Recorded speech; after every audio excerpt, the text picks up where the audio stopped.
Well, good morning and welcome back to the live stream devotional Source of Truth podcast. We took last week off while I was with the teenagers in Alaska. And so today we are kicking back off, starting back up. And I was planning to kind of pick up where we left off last week, 2 weeks ago technically, but I'm going to actually go back and reference the verse we spoke about just a few episodes ago. So if you want to follow along with us, we'll be in Psalm chapter 33 here in just a moment. Psalm 33, a thought that has kind of been running through my mind as I've gone through and thought about 4th of July coming up and the weekend, and some thoughts that I've seen some friends of mine post that have really just been a challenge to me. But before that, as people are jumping on here, I want to say thank you for all those again who prayed for us while we were away in Alaska. It was an enjoyable time. It's obviously always very busy when you're monitoring the teens, hanging with the teens, VBS, all the different things. But we had a great time. God was good. We saw young people get saved in VBS, and it's just exciting to be part of that. Exciting part of things where God is moving and where God is working in the hearts of young people and God working in the heart of people. They had several visitors, several families visit the church, and so really it was a great success. And uniquely, remember, for those of us who participate in our missions program, we took our teens to minister in a part of Alaska where our church is already really being represented by the Gersimoffs who are a group family we support, and they are ministering over there faithfully, effectively in Alaska, and truly were a blessing to us, and we hope that we were as much a blessing to them. But I come back last week, as we mentioned. I think the high might have been 62. Now, it was warmer than it would be here. It wasn't as humid and just beautiful and sunny. So I sit outside now and it's 80 degrees. Now, it's pretty sad when I think it's getting a little warm at 80 degrees when last week, all of you who were still here got to enjoy what ended up being 100 plus temperatures. So I'm grateful that I actually got to miss that, to be honest with you. And I'm glad to be back, though. So we're starting back up today, and we'll be back here every day at 11 o'clock, Monday through Friday. So we're glad you're joining us again. So Psalm chapter 33. Psalm chapter 33, I'm going to read one verse, and it's not going to be a big surprise. As we kind of continue on the 4th of July weekend, when you think of it this way, a lot of people, because the 4th fell on a Sunday, take today off. Since it is a national holiday, you get a day off. So many of us enjoyed today off as a result of it. And so it's not a surprise when we look at Psalm 33, verse 12. But the Lord over the last couple of weeks is just, I've heard some people say this, watched some people write things down about it. And this verse has just been kind of running through my mind ever since we dealt with it a few episodes ago. Psalm 33, verse 12. The psalmist said, "Blessed is the nation whose God is the Lord, and the people whom he hath chosen for his own inheritance." Focus the thought on blessed is the nation whose God is the Lord. One of the things unique about that thought of the verse is the fact that it does talk about the idea who people have chosen that God be their God. This is not something that God forces on us. This is not something that God says you're going to have to do this. This is happy, blessed. You can talk about blessed. Blessed is fulfilled. Blessed is happy. Blessed is enjoying God's blessing upon it.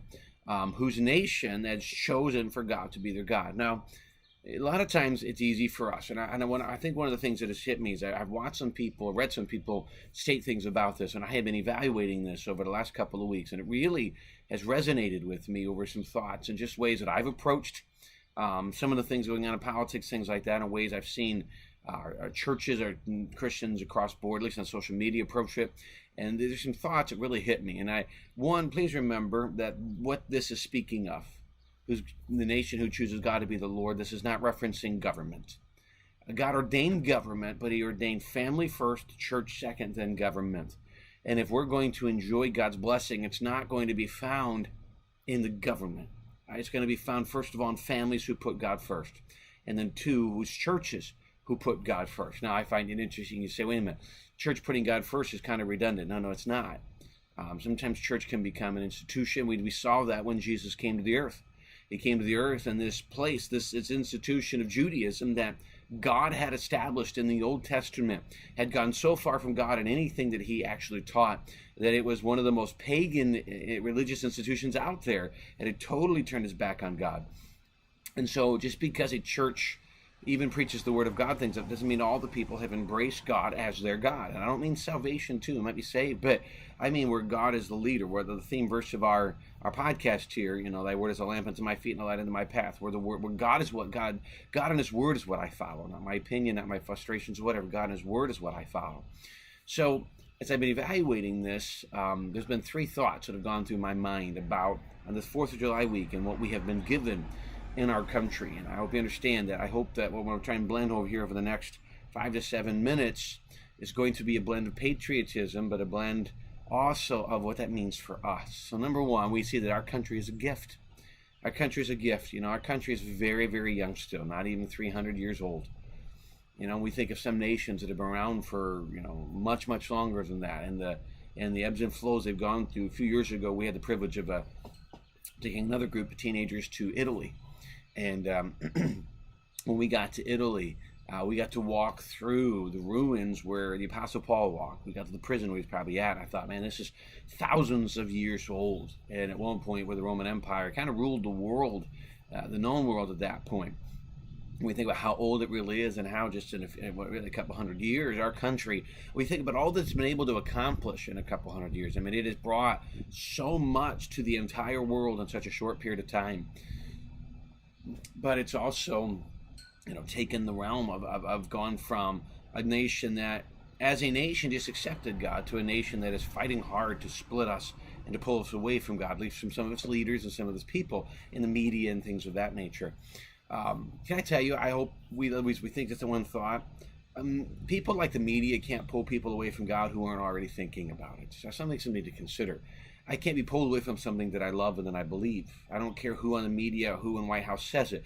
If I love God and I believe these things to be true, then there's nobody on TV that's going to pull me from it. So if I'm pulled away from my belief or pulled away from where I stand, it's simply because I was already kind of swaying in that area anyway. It's something to consider. But we've been given this amazing gift.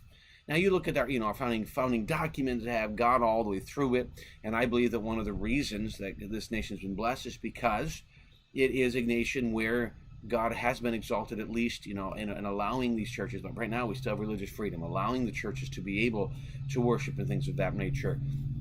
And God has given this nation to our country. I think more than anything, not necessarily for economics or things like that, I think it's given because an opportunity to spread the gospel across the world, where at one point America was the greatest nation sending missionaries out. And so I think that it was a gift. But I think we understand that not only was a gift, the nation's great. Now I gotta be very careful because I think sometimes we can put patriotism above God. And I love America. I love everything about it. I'm as patriotic as they come. I don't do well when people want to rip down our country or beliefs. I have the greatness. The greatness comes as found when people are willing to put God first, and that's where the greatness is. Abortion being allowed legal and all these things, and we wonder maybe Christians, we should have voiced our voice louder, things of that. That's hindsight, can't change any of that now. And I think that to sit back and act like we need to be ignorant and ignore what's going on, no, I don't think we need to go that far. I think we need to make sure that we're involved, we're voting, with things of that nature. But here's the problem. Here's what I read this last week, and I tell you, it really stirred my heart. Where we as Christians, if we're not careful, can allow the divisiveness of our country amongst party lines, political party lines, to grow a frustration and, dare I even say, a hatred towards the people that we would disagree with. Towards the hatred towards people who would disagree with us, who would dare want us gone or persecute us or want us to be silenced or who would call us crazy or whatever term they want to use. And we stand because in area of frustration. How dare they? We don't like what they're doing, and they're ripping out the foundational grounds more that we hold on to, and it's frustrating. It's frightening for our children. All these different things, and so we can grow a little bit frustrated and hate and find hatred. And it's not supposed to be that way. But what happens is we find ourselves growing frustrated, annoyed, and maybe fearful and hateful towards people who disagree with us, forgetting the fact that those are the people that God has placed us on this earth to reach. That's our mission field. That's who God has brought us here, left us here to reach.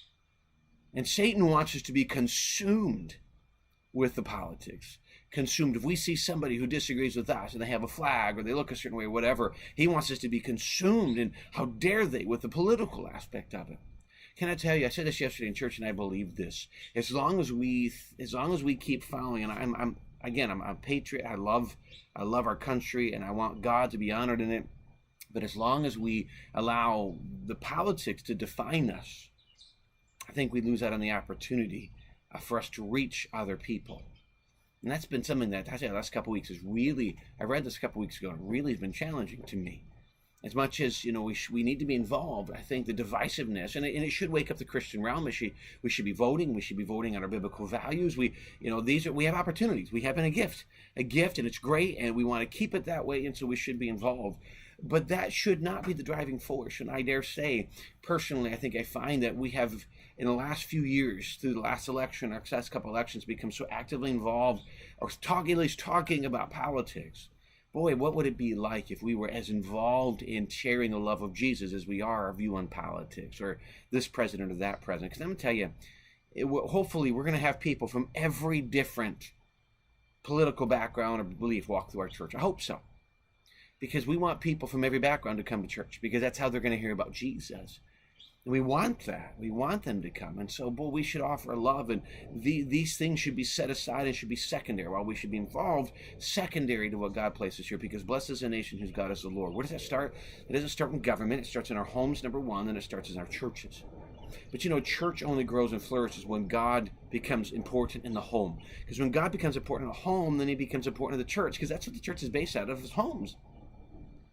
And then, attendance grows and giving grows and soul winning grows and all that stuff goes because homes make God important. And may that be something that we hold on to, that this nation does not need a political revolution amongst conservatives, right, or evangelicals. This nation needs a revival that begins in our homes and moves into our churches. Then that nation will enjoy. You say, well, it's going to get darker, and it's possible. Politically, it might get darker, but come on, look at history. History's proven that in the darkest of times is where God's word is spread the most, and may we allow that to stir us, and may we keep God first in these days. On this 4th of July Independence, where we enjoy the freedoms we've been given, may we not take for granted the number one freedom we've been offered by so many people. People who have died for us, in the military, people who have given us so much, and God who has blessed us.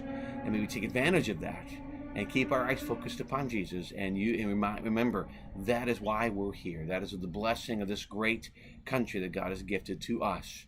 And may we continue to keep Jesus first in all of it. Thank you so much for joining us as we come back to this morning. And we'll pick back up on where we left off tomorrow. And we'll continue to enjoy this time together. And we hope you have a great day. If you are taking today off, hope you enjoy it. Hope you enjoy the beautiful day as you get away, get out, spend some time with family, create some memories. But in all of this, as we've been saying, keep Jesus, keep your eyes focused on Jesus, keep him first, and pray that he moves in our homes, in our church, and in this country, and see what God can do in what is obviously becoming darker times. Thank you so much for joining us, and we look forward to seeing you next time.